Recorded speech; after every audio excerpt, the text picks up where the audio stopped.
Hello, നമസ്കാരം. ഇന്നൊരു അടിപൊളി സിമ്പിൾ ആൻഡ് ബെസ്റ്റ് ബ്രേക്ക്ഫാസ്റ്റ് ആണ് കേട്ടോ. ഇതിൽ ഡിന്നറിന് വേണമെങ്കിലും ഉപയോഗിക്കാം. റവ സേമിയ കിച്ചടി. പണ്ട് കാലത്തൊക്കെ നമ്മൾ കല്യാണ വീടുകളിൽ പോകുമ്പോൾ ഇങ്ങനെ ഒരു ഉപ്മാവ് കിട്ടുമായിരുന്നു, കൂടെ ഒരു തേങ്ങാ ചട്നി കേട്ടോ. അതുമാതിരി ഒരു കോമ്പിനേഷനാണ് ഞാൻ ട്രൈ ചെയ്തത്. അപ്പം അതിങ്ങനെയാണ് ഉണ്ടാക്കേണ്ടതെന്ന് നോക്കാം. അതിനായിട്ട് ഒരു പാൻ വെക്കാം. അതിലേക്ക് ഒരു ചെറിയ കപ്പിന് 1 കപ്പ് സേമിയാണ് ഇട്ട് കൊടുത്തിട്ട് നന്നായി ഒന്ന് വറുത്തെടുക്കാം. ഒരുപാട് വറുക്കരുത്, ജസ്റ്റ് ഒന്ന് ബ്രൗൺ കളർ ആയി കഴിഞ്ഞാൽ തന്നെ ഇത് നമുക്ക് പാത്രത്തിലേക്ക് മാറ്റാം. ഇനി അതേ പാനിൽ തന്നെ 1 കപ്പ് റവയും കൂടി എടുത്ത് ഞാനൊന്ന് ചൂടാക്കി എടുക്കുന്നുണ്ട്. റോസ്റ്റഡ് റവയാണെങ്കിൽ ഇത് ചൂടാക്കേണ്ട ആവശ്യമില്ല കേട്ടോ. ഇത് ഞാൻ ജസ്റ്റ് ഒന്ന് ചൂടാക്കി ഒന്ന് കളർ ചേഞ്ച് ആവുന്നവർ മാത്രമേ ഞാൻ ചെയ്യുന്നുള്ളൂ. അപ്പോൾ ഇതിതാ ഏകദേശമായി വരുന്നുണ്ട്. ഇനി നമുക്ക് ഇതും പാത്രത്തിലേക്ക് മാറ്റാം. ഇനി നമുക്ക് ഉപ്മാവ് ഉണ്ടാക്കാം. അതിനായിട്ട് ഒരു പാത്രത്തിലേക്ക് ഒരു 2 ടേബിൾ സ്പൂണോളം വെളിച്ചെണ്ണയാണ് ഒഴിക്കുന്നത്. ഇനി അതിലേക്ക് കടുക് ഇട്ട് കൊടുക്കാം. കടുക് നന്നായി ഒന്ന് പൊട്ടണം. അതിനുശേഷം നമുക്ക് കടുകൊക്കെ ഒന്ന് നന്നായി പൊട്ടി വരുമ്പോൾ 1 ടേബിൾ സ്പൂൺ കടലപ്പരിപ്പും കൂടി അങ്ങോട്ട് ഇട്ട് കൊടുക്കാം കേട്ടോ. ഈ ഉപ്മാവിൽ കടലപ്പരിപ്പൊക്കെ കടിക്കുന്നത് നല്ല രസമാണ്. അപ്പോൾ ഇത് കടലപ്പരിപ്പ് ഒന്ന് നന്നായി ചൂടായി വരുമ്പോൾ അതിലേക്ക് 1 ടേബിൾ സ്പൂൺ ഉഴുന്നുപരിപ്പും കൂടി ഇട്ട് കൊടുക്കാം. ഇനി ഒരു 2 ചുവന്ന മുളകും കൂടി ഇട്ട് കൊടുത്ത് നന്നായി ഒന്ന് വറുത്തെടുക്കാം. അതൊന്ന് കറക്റ്റ് ആ പച്ചമണം മാറി ഒന്ന് ഫ്രൈ ആവണം കേട്ടോ. ഇപ്പം അതൊക്കെ ആയിട്ടുണ്ട്. ഇനി അതിലേക്ക് കുറച്ച് കരിവേപ്പിൻ്റെ ഇലയും കൂടി ഒന്ന് ഇട്ട് കൊടുക്കുന്നുണ്ട്. കരിവേപ്പിൻ്റെ ഇലയൊക്കെ നിങ്ങളുടെ ഇഷ്ടത്തിന് ഇടാം കേട്ടോ. മുളക് കൂടുതൽ വേണ്ടവർക്ക് കൂടുതലിടാം. ഇനി അതിലേക്ക് ഒരു 2 ടീസ്പൂണോളം ഇഞ്ചി ചെറുതായി അരിഞ്ഞതും ഒരു 2 പച്ചമുളക് കൂടിയാണ് ഇട്ട് കൊടുക്കുന്നത് കേട്ടോ.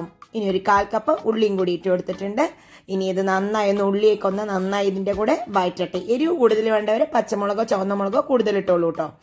ഇനി അതിലേക്ക് ആവശ്യത്തിന് ഉപ്പും കൂടി ഇട്ട് കൊടുത്തിട്ടുണ്ട്.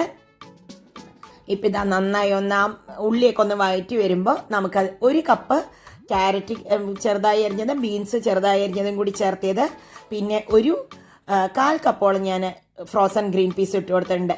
വെജിറ്റബിളൊക്കെ നിങ്ങളുടെ ഇഷ്ടത്തിനനുസരിച്ച് ഇട്ട് കൊടുക്കാം. എല്ലാം കൂടി ഒരു 1/4 കപ്പ് ഇട്ട് കൊടുത്തിട്ടുള്ളൂ. ഇനി ഇതിലേക്ക് ആവശ്യത്തിന് വെള്ളമാണ് ഒഴിക്കുന്നത്. നമ്മൾ 1 കപ്പ് സേമിയയും 1 കപ്പ് റവയും എടുക്കുന്നതുകൊണ്ട് ഞാൻ ഇതിലേക്ക് 4.25 കപ്പോളം വെള്ളം ഒഴിച്ചിട്ടുണ്ട്. ഇനി വെള്ളം നല്ലവണ്ണം തിളക്കട്ടെ. ഞാൻ ചെറിയ കപ്പിന് 1 കപ്പാണ് കേട്ടോ സേമിയ റവ എടുത്തത്. അപ്പോൾ ഇതൊരു 3 പേർക്ക് ലാവിഷായി കഴിക്കാനുള്ള ക്വാണ്ടിറ്റി ഉണ്ടാവും.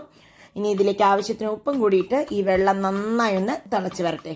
ഇതാ വെള്ളമൊക്കെ തിളയ്ക്കാൻ തുടങ്ങി. തിളച്ച് വരുമ്പോൾ നമുക്ക് ആ വറുത്ത് വെച്ചിട്ടുള്ള 1 കപ്പ് സേമിയ അതിലേക്കിട്ട് ഇളക്കി വിടാം. നന്നായി ഒന്ന് ഇളക്കി ഇതൊന്ന് അടച്ച് വെച്ച് കുക്ക് ചെയ്യാം.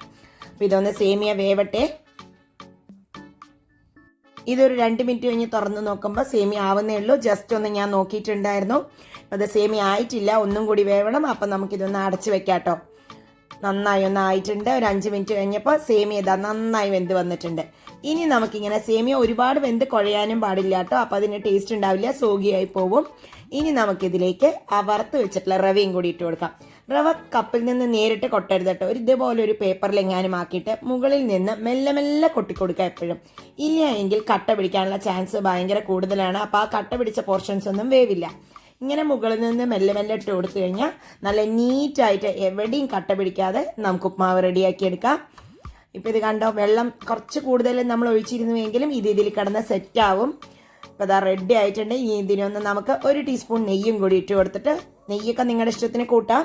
അതൊന്ന് അടച്ച് വെച്ചിട്ടുണ്ട്. ഒരു 5 മിനിറ്റ് കഴിഞ്ഞ് തുറന്ന് നോക്കുമ്പോൾ ഇതാ നെയ്യൊക്കെ ഒന്ന് ജസ്റ്റ് എല്ലാൻ്റെ കൂടിയും മിക്സ് ആവുന്നുണ്ട്. ഞാൻ മീഡിയം ഫ്ലെയിമിലാണ് വെച്ചിരുന്നത്. അപ്പം അതിനെ ഒന്ന് മിക്സ് ചെയ്ത് യോജിപ്പിക്കാം. എല്ലായിടത്തും നെയ്യൊക്കെ ആവട്ടെ.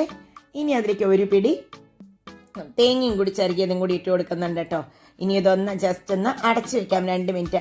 ഒരു 2 ടീസ്പൂണോളം വെളിച്ചെണ്ണയാണ് ഒഴിക്കുന്നത്. നെയ്യ് വേണ്ടവർക്ക് നെയ്യ് ഒഴിക്കാം. ഒരു 2 മിനിറ്റും കൂടി അടച്ച് വെച്ചിട്ടുണ്ട്.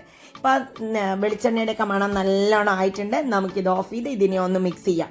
എല്ലാം കൂടി ഒന്ന് മിക്സായി വന്നിട്ടുണ്ട്. ഇത് കണ്ടോ, നല്ല സൂപ്പർ ടേസ്റ്റ് ആയിട്ടുണ്ട്. എന്നാൽ ഹെൽത്തിയുമാണ്. ഇതിൽ നിറയെ വെജിറ്റബിൾസ് ഒക്കെ ഉണ്ട്. ഇത് ഞാൻ സെർവിങ് പ്ലേറ്റിലേക്ക് മാറ്റുകയാണ് കേട്ടോ. നിങ്ങൾക്കിപ്പോൾ ഇത് തേങ്ങാ ചട്നിയുടെ കൂടെ തന്നെ വേണമെന്നില്ല. നിങ്ങൾക്ക് ഇഷ്ടമുള്ള പഴത്തിൻ്റെ കൂടെ പപ്പടത്തിൻ്റെ കൂടെയൊക്കെ കഴിക്കാനും സൂപ്പർ ടേസ്റ്റാണ്. ഞാൻ ഇന്നൊരു തേങ്ങാ ചട്നിയാണ് ഉണ്ടാക്കിയിരിക്കുന്നത് കേട്ടോ. അപ്പോൾ എല്ലാവർക്കും ഇന്നത്തെ റെസിപ്പിയും ഇഷ്ടപ്പെട്ടു എന്ന് ഞാൻ വിചാരിക്കുന്നു. വീണ്ടും അടുത്ത വീഡിയോയിൽ കാണാം. By, thank